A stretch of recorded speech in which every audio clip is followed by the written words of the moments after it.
पनवेलमध्ये हे गंभीर चित्र दिसत असताना आम्ही नवी मुंबईतही आढावा घेतला, पण नवी मुंबई महापालिकेच्या मोरबे धरण क्षेत्रात अजून 85 दिवस पुरेल इतका पाणीसाठा शिल्लक आहे.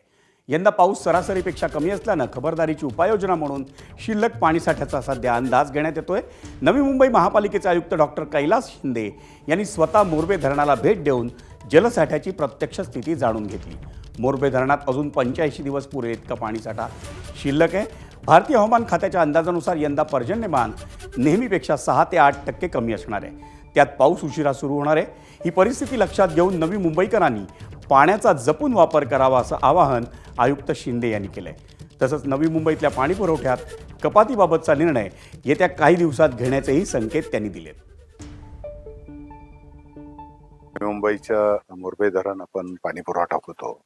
यावर्षी खूप मोठ्या प्रमाणात पाण्याचं इव्हॅपोरेशन, हीट वेव्ह पण खूप मोठे आहेत आणि तशाच प्रमाणे आपल्याला अल्निनोच्या परिणामामुळे पर्जन्यमान सुद्धा कमी आहे. एबीपी माझा, उघडा डोळे बघा नीट.